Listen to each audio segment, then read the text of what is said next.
সর্বপ্রথমে আপনাদের নিউজ পোর্টালের মাধ্যমে আমি সকলকে জানাই শুভ জগদ্ধাত্রী পুজোর আন্তরিক প্রীতি শুভেচ্ছা অভিনন্দন। আজকে আমাদের এই সাহাবাড়ি আমরা জগদ্ধাত্রী পুজোর আয়োজন করেছি আমি নয় আমরার উদ্যোগে। আজকে আমাদের এই জগদ্ধাত্রী পুজো প্রথম বর্ষের জগদ্ধাত্রী পুজো।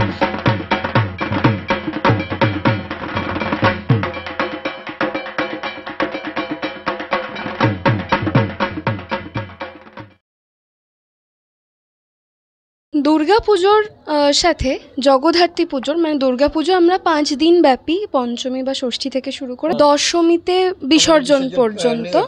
জগদ্ধাত্রী পুজো ঠিক সেম ক্যাটাগরির, এটা একমাত্র চন্দননগরে হয় 5 দিন ব্যাপক, আর এবং আমাদের এখানে হয় 2 দিন বা 1 দিন, যেটা নবমীর দিনকার সপ্তমী অষ্টমী নবমী আমন্ত্রণ বরণ সব একসাথে মিটিয়ে একদিনেই পুজোটা কমপ্লিট করতে হয়। ক্ষেত্রে বরণের সময় কি কি রীতি থাকে, কি কি অনুষ্ঠান হয়? বরণের সময় অধিবাস হবে, আমন্ত্রণ অধিবাস এবং বরণ তিনটে একসাথেই হবে, করে মাকে বরণ করা হয়।